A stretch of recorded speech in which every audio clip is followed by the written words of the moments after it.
You learn your craft, right? You spend many years just refining and developing your expertise, as you should.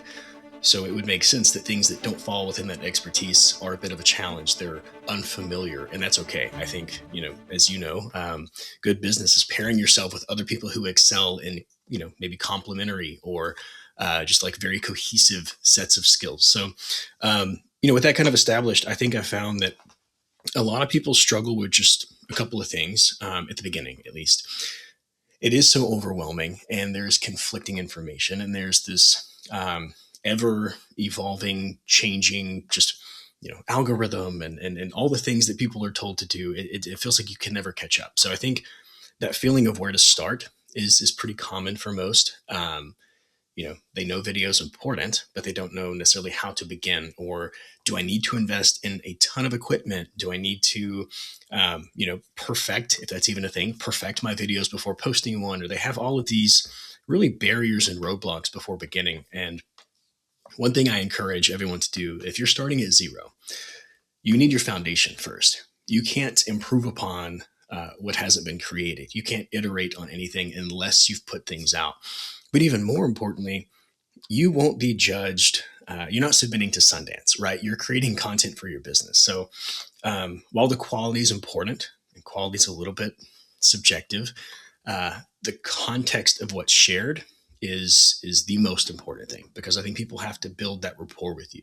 They have to understand that you can solve the problems they have. You can answer the questions they have, that you are a trusted authority for whom they're searching. And I think if that is the focus, it kind of makes all the other things feel a little bit less overwhelming.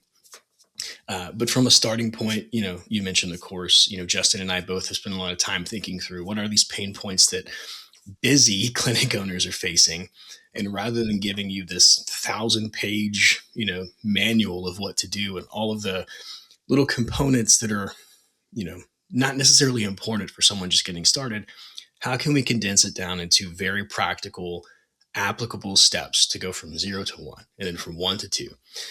So that's what it's been. And most of it, again, is just kind of getting that mental barrier of like, it's not going to be perfect. Nobody's content is perfect.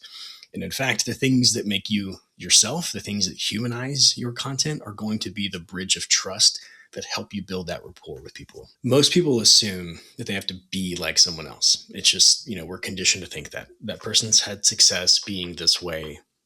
I need to be that way.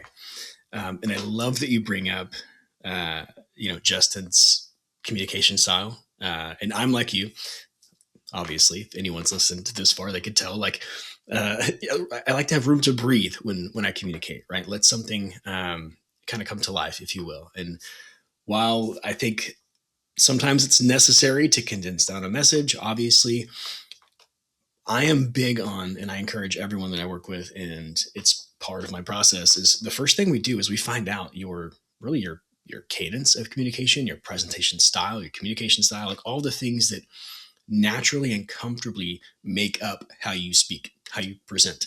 And to say that is also to say that you don't have to be something that you're not. So, playing to your strengths is a big thing. Video, just as a modality, video is broad. There are many use cases for video. There are many types of video. There are many stylistic types of video. And I think a lot of people just kind of dilute it down and they assume that it's only one thing, whatever that thing is they're most familiar with. Maybe it's based off their own consuming habits, right? If they're on TikTok all the time, they think that's video and that's what they have to be. But you've named a couple just in your experience, like I also think it's worth noting that these are assets that have different purposes and it should be approached in that way. So for example, if you're creating videos for onboarding a new patient, those videos will look and feel wildly different than speaking to someone who doesn't know you. I think when we're trying to create content for someone that doesn't yet have that trust, like you're trying to give them really early wins. You're trying to give them, here's the answer to your question. High search intent. They're on YouTube. They're looking for,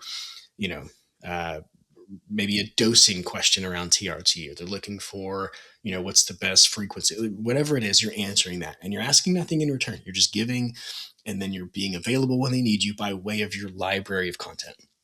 And then on the other end, someone who's already really entrusted you with their wellness, with their health.